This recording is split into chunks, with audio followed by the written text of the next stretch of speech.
It began, as so many forbidden stories do, with an accident. A flea market in northern Moscow, the kind that appears only on Sunday mornings when the weather permits, where pensioners spread their Soviet-era relics across folding tables and wait for buyers who rarely come. Among the chipped teacups and faded military medals, a bookseller offered a stack of volumes from the 1940s, technical manuals, agricultural reports, the forgotten literature of a vanished state. One book, a water-damaged treatise on metallurgy, contained something that should not have survived. Tucked between pages discussing steel production quotas was a photograph, small and brittle, its edges brown with age. The image showed a girl. She could not have been older than 13. Her face carried that particular stillness found in formal Soviet portraits, chin lifted, eyes fixed on a point beyond the camera, expression carefully emptied of anything that might be interpreted. She wore a white blouse with a pioneer's tie, her dark hair pulled back severely. Beside her stood a man. His face had been scratched away with something sharp, methodically erased until only a pale wound remained on the photograph's surface. But his silhouette was unmistakable to anyone who knew the shape of Soviet terror. The heavy shoulders, the distinctive round spectacles, the posture of absolute authority.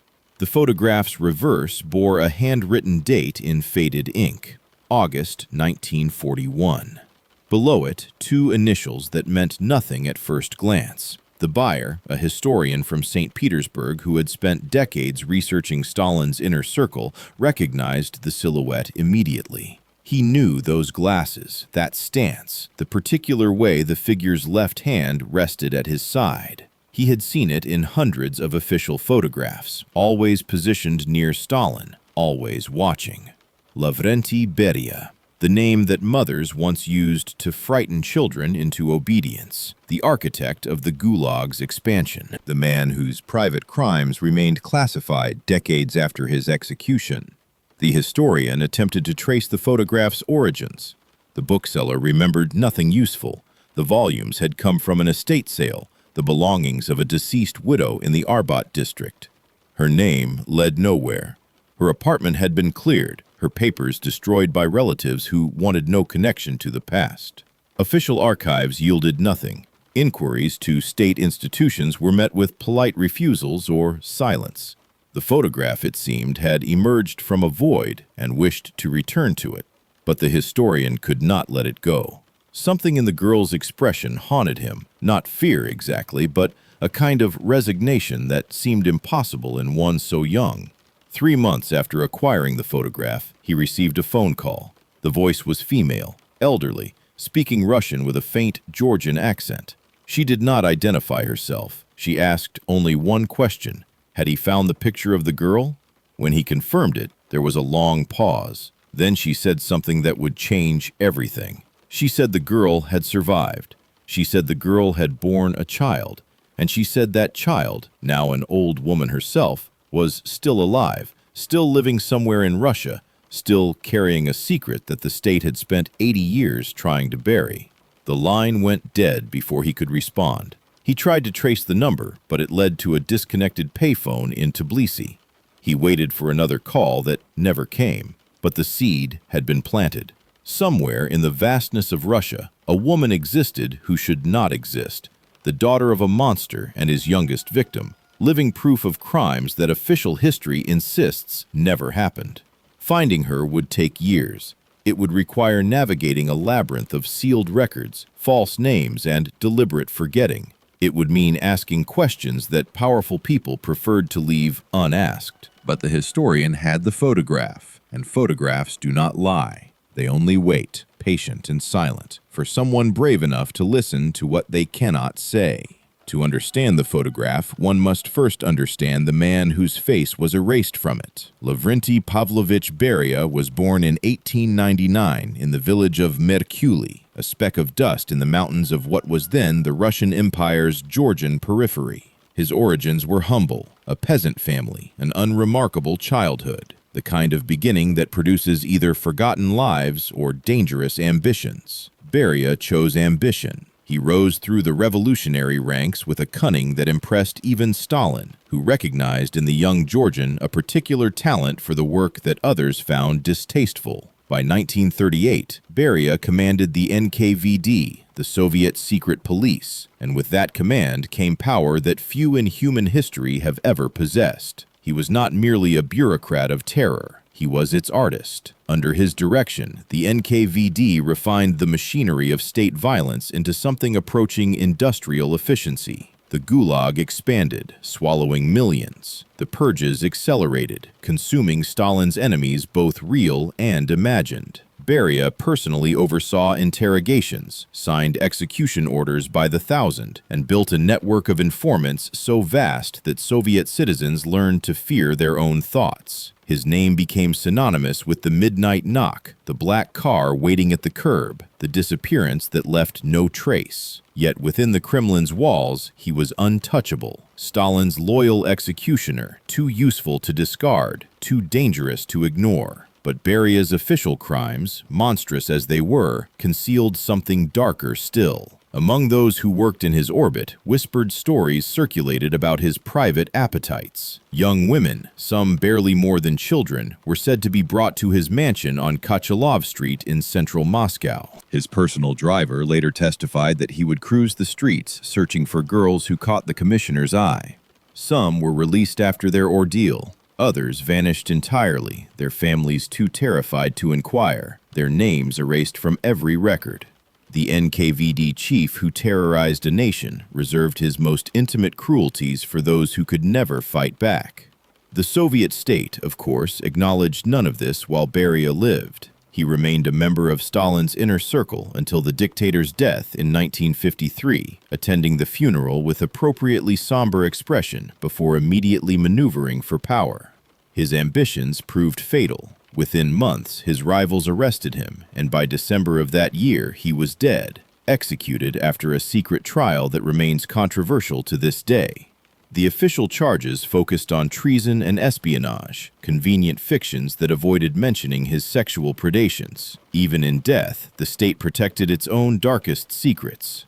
Beria's crimes against women and girls remained classified, spoken of only in samizdat whispers and foreign publications that most Soviet citizens could never access. Yet rumors persisted, carried through generations like a virus that no amount of official silence could cure.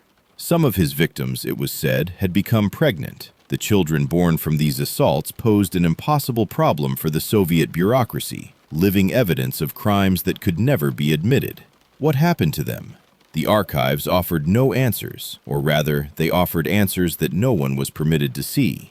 Files were sealed, records destroyed, witnesses eliminated or silenced. The children, if they existed at all, were dispersed into the vast machinery of Soviet orphanages and foster systems, their identities dissolved, their origins deliberately forgotten. They became ghosts before they had the chance to become people. And ghosts, as any historian knows, are notoriously difficult to find.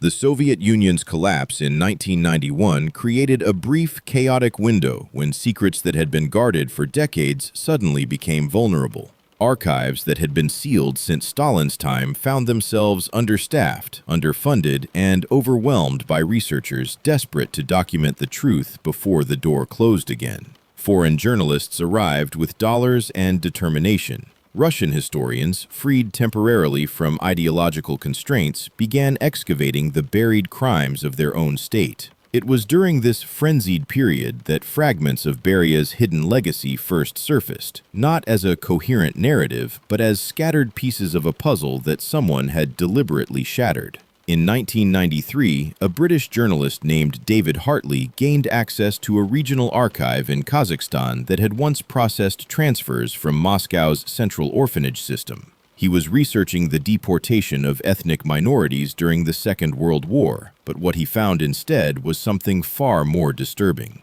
Among the routine intake forms and transfer orders, he discovered a file that bore no catalog number, no official stamps, nothing that would indicate it belonged in the collection at all. The folder was thin, containing only a handful of documents, but those documents told a story that the Soviet state had spent 50 years trying to erase. The file referenced a female infant born in late 1941 to an unnamed mother. The mother's age was listed as 13 years and 4 months. Her place of origin was recorded as Tbilisi, Georgian Soviet Socialist Republic. No father was named. The relevant line had been left deliberately blank, a void where information should have been. But in the margin, written in a different hand with different ink, someone had added 3 letters, LPB. The annotation was small, almost invisible, as if the writer had been compelled to record the truth but terrified of doing so openly.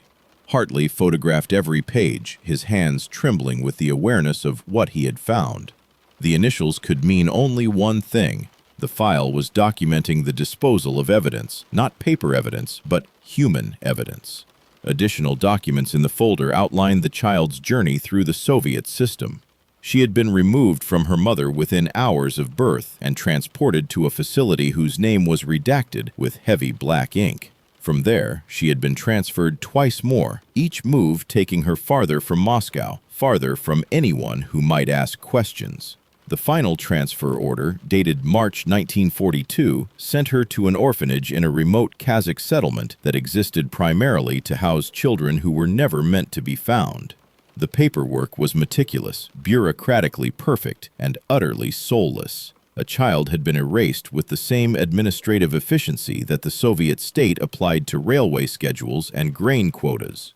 Hartley attempted to locate the orphanage, but it had been demolished in the 1970s, its records supposedly transferred to a central repository that claimed no knowledge of them.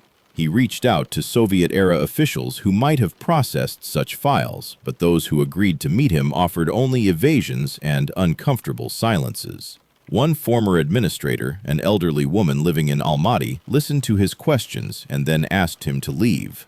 At the door, she gripped his arm with surprising strength and whispered a warning. Some files were sealed not to protect the guilty, but to protect the innocent from truths that could still destroy them. She died of a stroke 3 weeks later. Hartley himself was killed in a single-car accident outside London in 1997. The photographs he had taken were never published, and his research notes vanished from his estate. But copies existed. They always do. Secrets, like water, find their way through the smallest cracks. Her name, before it was taken from her, was Ketevan.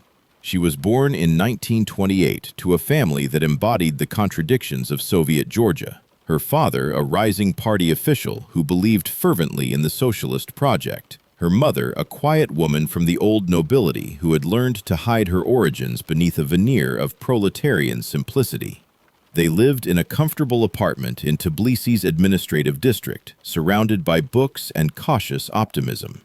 Ketevan was their only child, adored but not spoiled, raised to excel in her studies and to believe that the revolution had created a world of infinite possibility. She was clever, serious, and utterly unprepared for what awaited her. In the summer of 1941, as German armies smashed through Soviet defenses in the West, an invitation arrived from Moscow. Ketevan had been selected for a prestigious youth program, a summer academy for exceptional pioneer girls that would provide advanced instruction in science and culture. Her father was proud. Such invitations were rare and signified official favor. Her mother felt a nameless unease but could not articulate its source. They accompanied their daughter to the train station on a warm June evening, embracing her on the platform, promising letters and visits. None of them understood that they were saying goodbye forever. The train carried Ketevan north toward Moscow, toward a fate that no amount of revolutionary faith could have prepared her to imagine. The program was real, at least initially. For several weeks, Ketevan attended lectures and excursions with other selected girls, housed in a dormitory near the city center. Then, the summons came. A black car arrived one evening, and a polite official informed her that she had been chosen for a special honor, a reception at the home of an important state leader. She was given a new dress, her hair was arranged by a woman who would not meet her eyes, and she was driven through darkening streets to a mansion on Kochalov Street. The door opened, and she stepped into a nightmare from which she would never fully emerge. What happened in that house over the following months exists only in fragments. her own shattered memories, the clinical notations in the sealed file, and the child who was eventually torn from her body. Back in Tbilisi, her parents grew frantic. The letters stopped arriving in August. Inquiries to the program's administrators yielded reassurances that became increasingly vague, then ceased altogether. In October, Ketivan's father made the fatal decision to travel to Moscow and demand answers. He never reached the capital. He was arrested at a railway station in Rostov, charged with fabricated crimes against the state, and executed within 11 days. The efficiency of his elimination suggests that someone had anticipated his interference and prepared accordingly. Ketivan's mother received notification of her husband's death as an enemy of the people, and within a week, she too was arrested. Her sentence was 15 years in a labor camp near Magadan, in the frozen northeast, where prisoners were sent to be forgotten. She did not survive the first winter. And Ketivan herself? The records fall silent after December 1941. The girl who boarded the train in Tbilisi, who believed in the revolution and trusted the state that had murdered her parents, simply ceased to exist on paper. In her place was only a reference, Subject K, in files that were never meant to be found. The sealed documents mention medical procedures, a difficult birth, an infant removed for placement. They mention sedation, isolation, and eventual transfer to an unspecified facility. But they do not mention what happened to the 13-year-old mother after her usefulness had ended. Some silences are administrative oversights. Others are the sound of a door closing on a life that powerful men have decided should never have existed. The archives keep both kinds of silence with equal indifference, and only the living can tell the difference. The infant arrived at orphanage number 17 in the Kizilorda region of Kazakhstan on a frozen night in March 1942. She was approximately 3 months old, underweight, and silent in a way that troubled the nurses who received her. Most babies cried during transport, their wails a protest against the cold and unfamiliarity. This child simply watched with dark eyes that seemed too aware for her age, as if she had already learned that crying would bring no comfort. The paperwork accompanying her was sparse, a single page listing her assigned name, her approximate birth date, and a directive stamped with the seal of an NKVD subdivision that none of the orphanage staff recognized. The directive was clear. This child required no special treatment, but she was never to be discussed with outside parties, photographed, or considered for adoption. The orphanage itself was a grim institution even by wartime standards, a converted agricultural building that housed nearly 200 children whose parents had been claimed by war, famine, or political purges. Resources were scarce. The staff, mostly older women deemed unsuitable for factory work, did what they could with what little they had. But even among these overburdened caretakers, the new arrival attracted whispered speculation. Why would Moscow send a single infant thousands of kilometers to this remote facility when orphanages closer to the capital were equally overcrowded? Why the explicit prohibition against adoption, against even the most basic documentation? The head administrator, a weathered party loyalist named Vera Konstantinovna, warned her staff to ask no questions. Some children, she said, carried secrets that were not theirs to understand.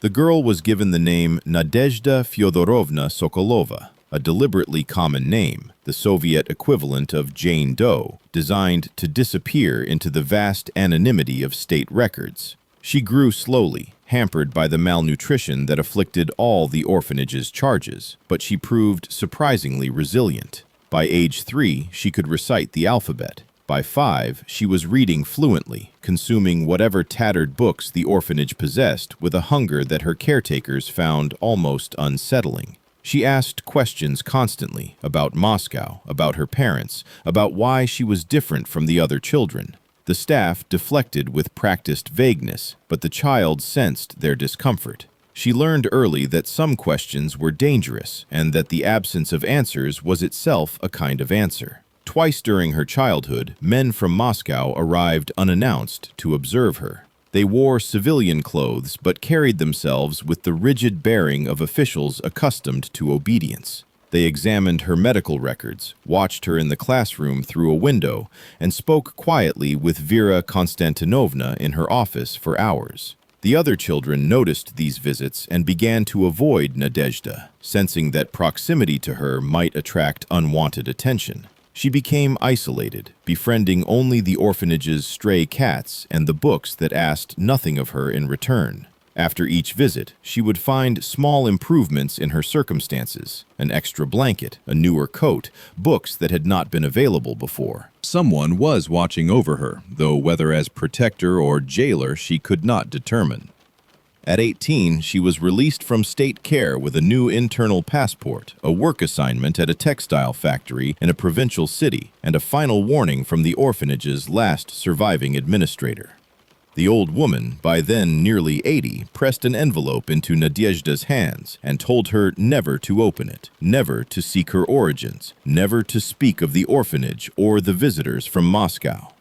The envelope contained documents, a birth date, a location, a set of initials that meant nothing to the young woman but which burned with inexplicable significance.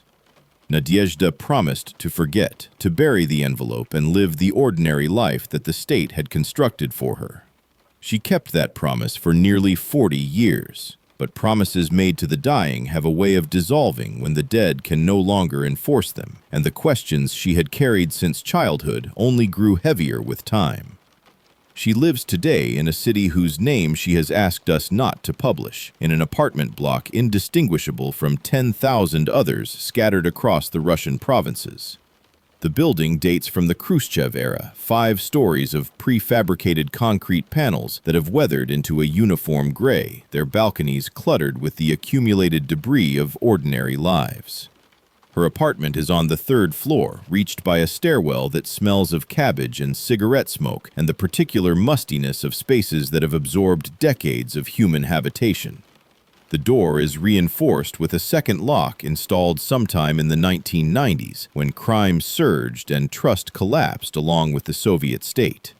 She answers it slowly, studying visitors through the peephole before deciding whether to engage the deadbolt.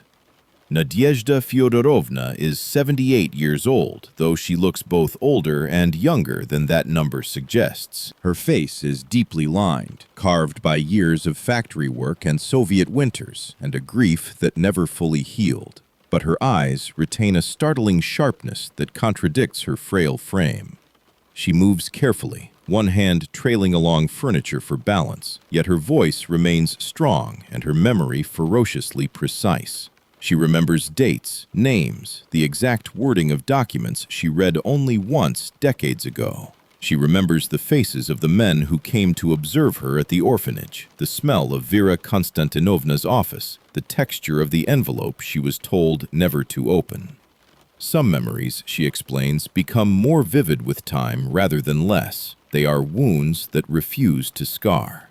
Finding her required nearly 3 years of painstaking investigation. The historian who acquired the photograph in Moscow followed threads that led nowhere, bribed officials who provided false information, and nearly abandoned the search twice. The breakthrough came through an unlikely source, a retired archivist in Almaty who had processed orphanage records during the 1980s and remembered a file that troubled her conscience. The file had been flagged for destruction, but she had quietly made copies before feeding the originals into the incinerator. Those copies led to a name. The name led to a work history, and the work history led eventually to this apartment block in this provincial city where an old woman had been waiting, without knowing she was waiting, for someone to finally ask the right questions.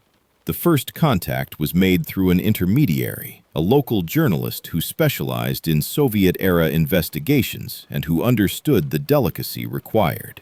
Nadezhda refused twice, agreeing only after months of cautious correspondence, during which she tested the historian's intentions and knowledge. She had spent her entire life hiding, she explained in one letter, and the habit of concealment had become indistinguishable from her identity. To speak openly would mean dismantling the architecture of caution she had constructed over 7 decades. It would mean becoming visible to forces she had spent a lifetime avoiding. But she was old now and tired, and the secret had grown heavier than she could bear alone. She wanted someone else to carry it before she died. The interview was arranged for a Tuesday afternoon in early autumn, when the light through her windows would be soft and her neighbors would be at work. She prepared tea in a chipped porcelain pot that had belonged to her adoptive mother, arranged cookies on a plate with the anxious hospitality of someone unused to visitors, and sat in a chair positioned so that she could watch both the door and the window simultaneously. Before the first question was asked, she made her conditions clear. She would tell everything she knew, but certain details, names of her children, her exact location, identifying information about others still living, must remain protected. Then she lit a cigarette with trembling hands, exhaled slowly, and spoke the words she had never spoken aloud to anyone. "I know who my father was," she said, "and I am not the only one he created. There are others. Some of them are still alive. And now, before I die, I want the world to know that we exist." The apartment was small but meticulously clean, arranged with the particular orderliness of someone who has learned that controlling one's environment is the only reliable form of control. Icons hung in the eastern corner, not the bright, gilded images found in churches, but older ones, their paint darkened by decades of candle smoke, inherited from the adoptive mother who had raised her after the orphanage. A photograph on the bookshelf showed a younger Nadezhda with a man who must have been her husband, both of them unsmiling in the Soviet fashion, standing before a monument she did not identify. The husband died in 1991, she mentioned later. Heart attack. He never knew the full truth about her origins. Some secrets, she explained, are too heavy to share, even with those we love most. The tea she poured was strong and black, brewed in the Russian style that requires patience and a tolerance for bitterness. She apologized for having no lemon, then caught herself and shook her head at the absurdity of social niceties under such circumstances. Here she was, about to reveal the darkest truth of her existence, and she was worried about citrus. The historian waited, understanding that some doors must be opened slowly, that the decades of silence could not be undone with eagerness or impatience. Outside, a dog barked somewhere in the courtyard below. A child shouted to a friend. The ordinary sounds of life continuing, indifferent to the extraordinary confession taking shape in this cramped room above. She began not with Beria, but with the orphanage, the cold, the hunger that was never quite starvation but never satisfaction either. The way the other children sensed her difference and kept their distance, as if her unknown origins were a contagion they might catch. She spoke of Vera Konstantinovna, the administrator who had shown her something resembling kindness while maintaining an impenetrable wall of secrecy.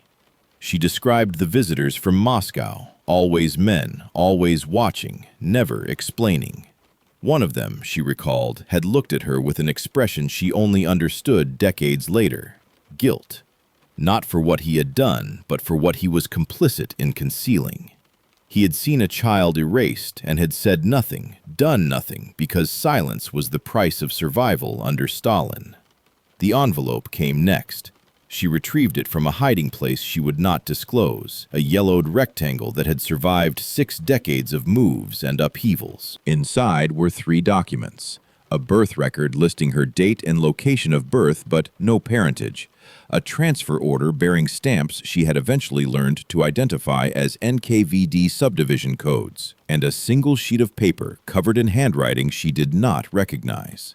The handwriting detailed, in clinical language, the circumstances of her conception and birth. A 13-year-old girl from Tbilisi, a commissar whose initials matched those scrawled in the archived file, a pregnancy managed in secret, a birth attended only by trusted personnel, a child immediately removed and processed into the orphanage system. The document was unsigned, its author unknown, but its purpose was unmistakable. Someone had wanted a record to exist, even if that record could never be acknowledged. She had found the envelope's contents in 1984, after her adoptive mother's death. The shock, she said, had been less than one might expect. Part of her had always known. The visitors, the prohibitions, the strange gravity that surrounded her file. It all made sense in the light of this revelation. What she had not anticipated was the terror that followed understanding. To be the daughter of Lavrentiy Beria was to be the offspring of a man whose crimes were still considered state secrets, whose victims remained officially unacknowledged, whose very name carried a weight that could crush anyone who spoke it too loudly. She burned the handwritten document that same night, keeping only the birth record and transfer order. She told no one. She continued her ordinary life, her factory job, her careful invisibility. But she began, quietly, to search for others, and she found them. She lit another cigarette before continuing, her fourth since the interview began. The smoke curled upward toward a ceiling stained faintly yellow from years of the same habit, and she watched it rise as if reading something in its patterns. What she was about to share, she explained, had never been spoken aloud to anyone outside a small circle of women who had found each other across decades of searching. They communicated rarely and carefully, using methods that might seem paranoid to anyone who had not lived their lives. Dead drops in provincial post offices, letters sent through intermediaries, occasional meetings disguised as chance encounters at sanitariums or railway stations. They trusted no telephone, no official channel, no technology that might leave traces for interested parties to follow. The first contact came in 1989, when the Soviet system was beginning its final convulsions and whispered truths were becoming marginally less dangerous. Nadezhda had placed a carefully worded notice in an obscure veterans newsletter, ostensibly seeking information about orphanages in Kazakhstan during the war years. The wording contained phrases that would mean nothing to ordinary readers, but might resonate with someone who shared her particular history. 3 months later, she received a letter from a woman in Novosibirsk named Valentina, who had grown up in a similar institution under similar prohibitions, who had also received mysterious visitors from Moscow, who had also discovered documents suggesting her father was someone whose name could not be safely spoken. They met the following spring in a park in Sverdlovsk, two strangers on a bench, speaking in murmurs while pretending to watch pigeons. Valentina's story paralleled Nadezhda's in ways that eliminated any possibility of coincidence. Born in 1940, she had been placed in an orphanage in the Urals region under a fabricated name with explicit instructions that she was never to be adopted or photographed. Her file contained the same mysterious initials, the same NKVD stamps, the same void where parental information should have been recorded. Her mother, she had eventually learned, was a 15-year-old from Minsk whose family had been liquidated shortly after her pregnancy became apparent. The efficiency of the pattern was nauseating. Beria had not merely committed his crimes. He had established a bureaucratic system for processing their consequences, a production line for erasing the evidence of his predations while keeping that evidence alive and hidden. Through Valentina, Nadezhda eventually made contact with two more women. Galina, born 1939, had been raised in an orphanage near Tashkent and had spent her adult life in Soviet Central Asia, working as a schoolteacher and maintaining the careful invisibility that seemed to be their shared inheritance. Lyudmila, the youngest at 74, had been born in 1944 and placed in an institution in the Caucasus, closer to Beria's Georgian homeland. Each woman carried fragments of the same shattered story. Each had discovered her origins through different channels: a deathbed confession from an orphanage worker, documents hidden by a sympathetic administrator, her own persistent research in archives that briefly opened during the Soviet collapse. Together, their testimonies formed a pattern too consistent to dismiss and too monstrous to easily accept. There had been others, Nadezhda said quietly, women who had made contact and then disappeared. Not dramatically, not violently, but simply ceasing to respond to letters, their addresses suddenly invalid, their traces dissolving into the vastness of the former Soviet space. Whether they had died naturally, been frightened into silence, or met darker fates, she could not say. One woman in Ukraine had been assembling documentation for a legal claim when her apartment suffered an electrical fire that destroyed everything. Another in Belarus had been visited by men identifying themselves as historians who asked detailed questions and were never heard from again. Coincidences, perhaps. The post-Soviet world was chaotic, full of random tragedies and administrative failures. But the women who remained had learned to trust nothing that resembled coincidence. They had survived by assuming that someone, somewhere, was still watching, still maintaining the silence that Beria's protectors had imposed half a century before. Who were these protectors? Nadezhda posed the question herself, leaning forward with the intensity of someone who had spent decades seeking an answer that remained perpetually out of reach. Beria was executed in December 1953, barely 6 months after Stalin's death. His inner circle was purged, his name erased from encyclopedias, his image airbrushed from official photographs. The Soviet state had eliminated him with the same brutal efficiency he had once wielded against others. Yet someone had continued to manage his secrets, to maintain the systems he had built for concealing his crimes. Someone had sent visitors to orphanages, flagged files for protection, ensured that the children of his violence remained hidden long after the man himself had become a bullet-riddled corpse in a Moscow cellar. The answer, she believed, lay in the nature of complicity. Beria had not acted alone. His predations required drivers who knew which streets to cruise, guards who controlled access to his mansion, doctors who handled pregnancies and deliveries, administrators who processed the resulting children into the orphanage system. Dozens of people, perhaps hundreds, had participated in or witnessed his crimes.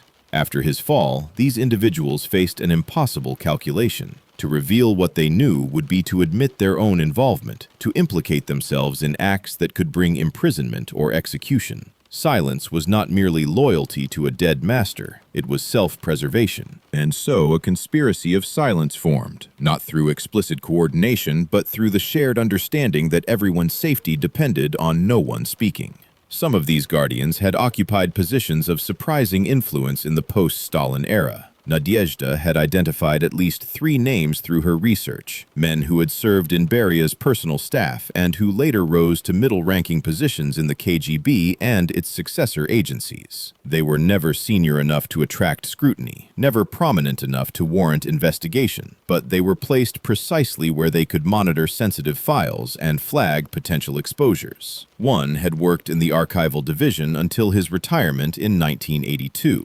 Another had served in a department responsible for rehabilitating Stalin-era victims, a position that gave him perfect access to the very records that might reveal Beria's hidden crimes. These men had families, pensions, reputations to protect. They had every reason to ensure that certain truths remained buried alongside their former master. But the Guardians were not immortal. By the 1990s, most of those with direct knowledge had died, and the conspiracy might have dissolved into irrelevance. Instead, it appeared to have regenerated. New watchers emerged, younger men with no personal connection to Beria, but with institutional reasons to maintain the silence. The Russian state had inherited the Soviet archives, and with them, the secrets that those archives contained. To acknowledge Beria's hidden children would be to acknowledge the systematic rape of minors by a member of the Soviet leadership, the state-sponsored concealment of those crimes, and the continued suppression of evidence by successor institutions. It would raise uncomfortable questions about what else remained hidden, what other monsters had been protected, what other victims had been erased. Some silences, once established, develop their own momentum.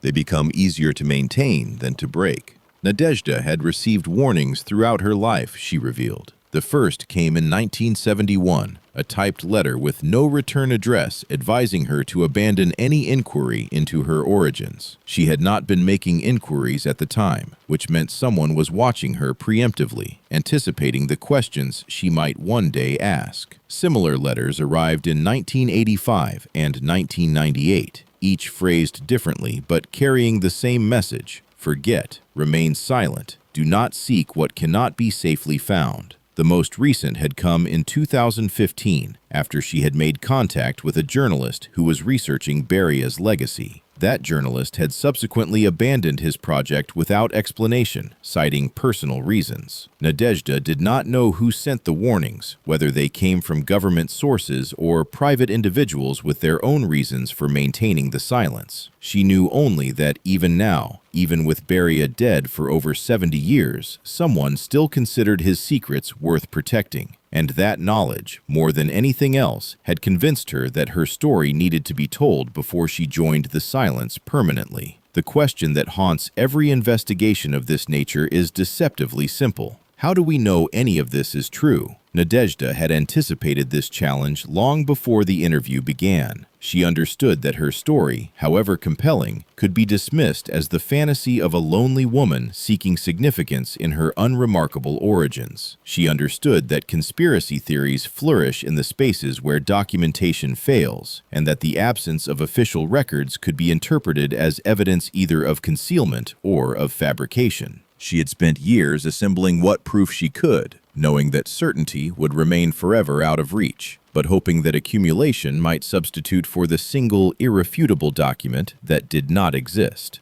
The birth record from her envelope provided the foundation.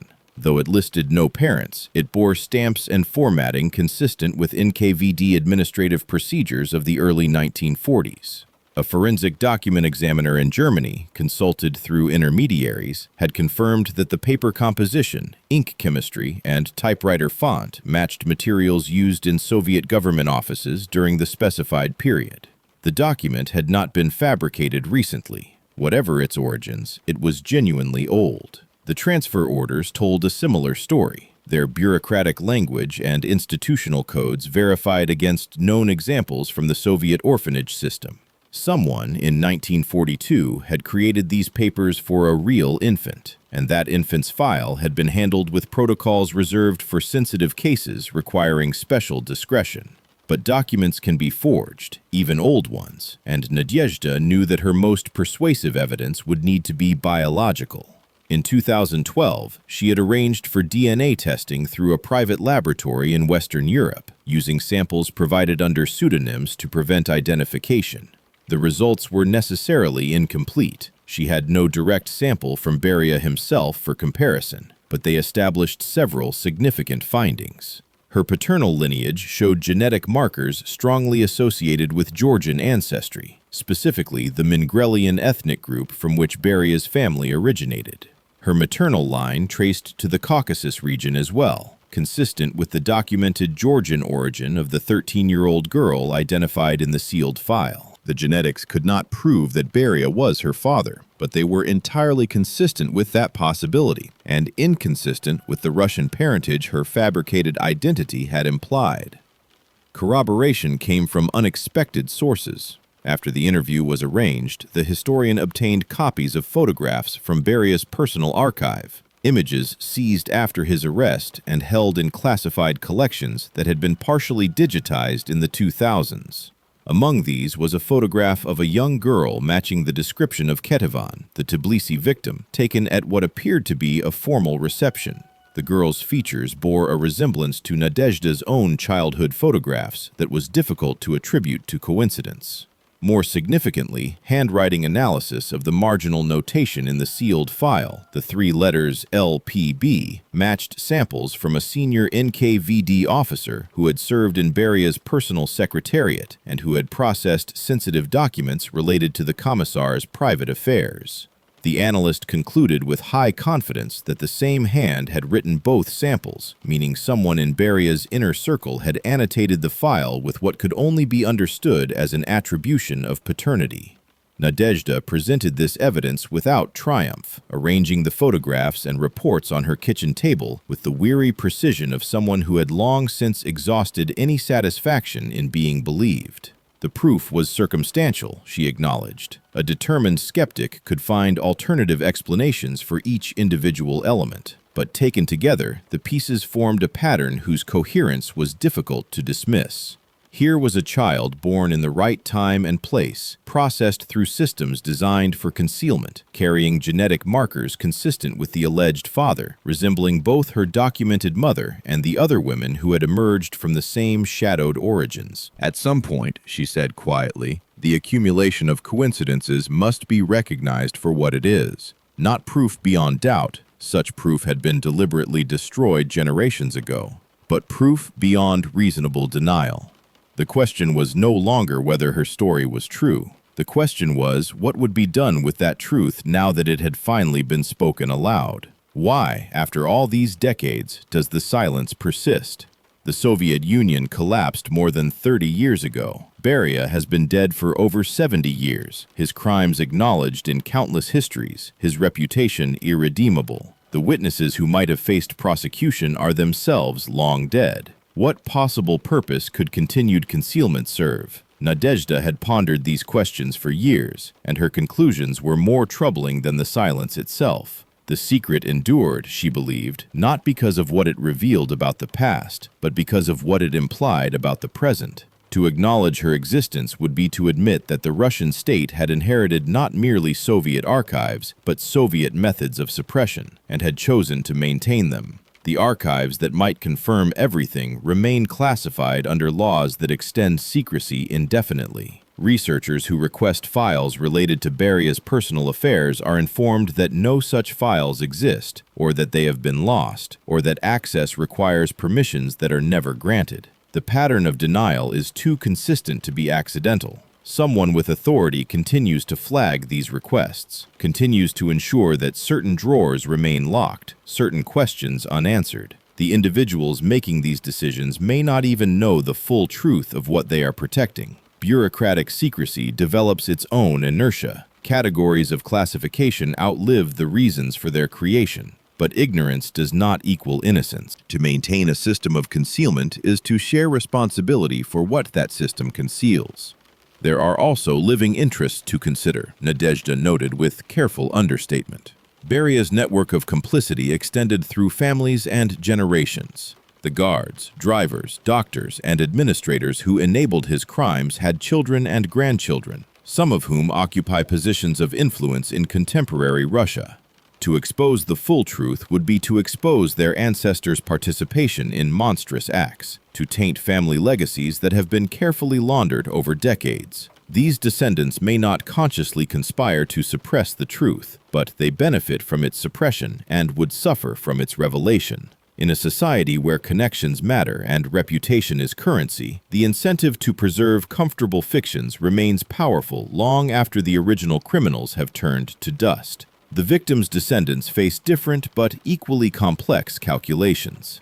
Nadezhda has children and grandchildren who know nothing of her origins. She has built a life, an identity, a family history that would be shattered by public acknowledgement of who her father was. The shame is not hers. She committed no crimes, chose nothing about her conception. Yet shame does not operate according to logic. To be known as Beria's daughter would be to carry his weight forever, to see his face reflected in every mirror, to wonder whether his darkness lives somewhere in her blood. She has chosen to speak now because she is old and because the secret has become unbearable, but she understands why others have chosen differently. Silence can be a prison, but it can also be a shelter. Not everyone wishes to step into the harsh light of acknowledgement. Since the interviews began, there have been signs that her emergence has not gone unnoticed. A car has appeared on her street that was not there before, parked at varying positions but always with a view of her building's entrance. Her telephone has developed an odd clicking sound during calls, probably a technical fault, possibly something else. A neighbor mentioned that a man had been asking questions about her, describing himself as a distant relative researching family history. These could be coincidences, the random noise of modern life interpreted through the lens of justified paranoia. Or they could be evidence that the guardians, whoever they are now, have registered her decision to speak and are weighing their response. She does not fear death. At 78, death is simply the next room in a house she has inhabited too long. But she fears for the family she will leave behind, the children who will inherit whatever consequences her truth-telling provokes. Some silences protect not the guilty, but the innocent who never asked to be part of the story. Breaking them requires accepting that protection may no longer be possible. The interview concluded as the autumn light faded beyond her windows, the apartment filling with the particular gray of early evening in provincial Russia. She had been speaking for nearly 5 hours, pausing only to refill the teapot and light fresh cigarettes from the embers of their predecessors. The ashtray overflowed with the physical evidence of her unburdening, a small mountain of ash and filters representing decades of silence finally exhaled. She seemed neither relieved nor unburdened, merely tired in a way that suggested the weariness predated this conversation by many years. Some weights, once lifted, leave behind only the ache of muscles too long contracted. The absence of pressure can feel as heavy as its presence. What happens now? The question hung in the air as the historian gathered notes and checked that the recording equipment had captured everything. Nadezhda shrugged with a gesture that encompassed far more than the immediate future. Her story would be published, presumably. People would read it, react to it, form opinions about its veracity. Some would believe, others would dismiss her as a fraud seeking attention in her final years. Still others would file her testimony away in the vast category of historical curiosities that change nothing about how power operates. The Russian state would not acknowledge her. No official would confirm that the archives contain what she knows they contain. The silence would persist, adapted to accommodate this small breach, but fundamentally unbroken. She had made her peace with irrelevance long ago. The other women, Valentina, Galina, Lyudmila, had been informed that she intended to speak publicly. Their reactions varied. Valentina, now 84 and suffering from advanced illness, had given her blessing and her own testimony to be included if appropriate. Galina had requested that her name be changed and her location obscured, conditions that would be honored. Lyudmila had simply stopped responding to communications, her silence interpretable as either disapproval or the caution of someone who still believed invisibility offered protection. They were the last of a generation, these hidden daughters, and soon there would be no living witnesses to what had been done to their mothers. The archives would remain. The files would persist in their sealed obscurity. But the human voices that could testify to the lived experience of erasure would fall silent one by one until only paper remained to speak for them. Nadezhda asked for nothing, no recognition, no compensation, no official apology. The very concept seemed to puzzle her, as if the notion of the state acknowledging wrongdoing belonged to a fantasy too remote to seriously consider. What she wanted was simpler and perhaps more impossible: to be heard. To say, before the final silence came, that she had existed, that her mother, the 13-year-old girl from Tbilisi whose name was stolen along with everything else, had existed, that the crimes happened, were real, produced consequences that walked and breathed and suffered for 8 decades. History is written by the victors, the saying goes, but it is survived by the victims, and their survival is itself a form of testimony. She had survived. Against all intention, against the machinery of erasure, against the will of powerful men who had wanted her to vanish utterly, she had persisted into old age with her knowledge intact. That persistence was her victory, however Pyrrhic. 3 months after the interview, a package arrived at the historian's address in St. Petersburg. It contained no letter, no explanation, only a second photograph that had never been mentioned during their conversation. The image showed a young woman in a hospital gown, dark-haired and hollow-eyed, holding an infant wrapped in a plain white cloth. On the back, in faded pencil, someone had written a date, December 1941, and 2 words in Georgian script. The historian consulted a translator who confirmed their meaning: my daughter. Ketevan had held her child at least once. For one moment, before the machinery of concealment separated them forever, mother and daughter had existed together in the same frame. The photograph was proof of nothing that could satisfy a court or an archive, but it was proof of something more important, that love had existed, however briefly, in the shadow of monstrosity.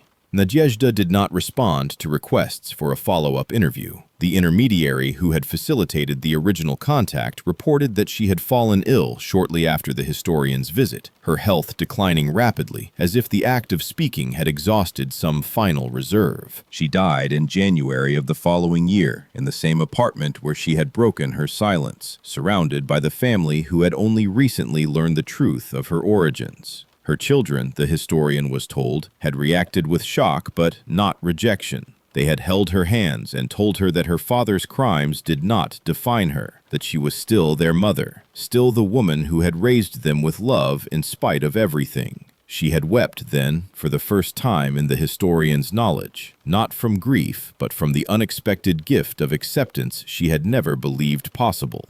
The archives remain sealed. The Russian state has issued no acknowledgement, responded to no inquiries, confirmed nothing about the children Beria's crimes produced. Valentina died 8 months after Nadezhda, taking her testimony with her into whatever silence follows life. Galina and Ludmila persist somewhere in the vastness of the former Soviet space, their locations known only to a handful of trusted contacts, their stories still unspoken. Perhaps they will choose to speak before the end. Perhaps they will carry their secrets into the grave, preferring the shelter of silence to the harsh exposure of truth. That choice belongs to them alone, purchased at a cost that no one else can fully comprehend. The hidden daughters owe the world nothing. The world owes them everything it will never provide. But something has changed, however small. A photograph exists now in a public archive, donated by the historian who found it at a Moscow flea market. The image of a girl standing beside a scratched-out ghost. Beside it rests the second photograph, the one that arrived without explanation.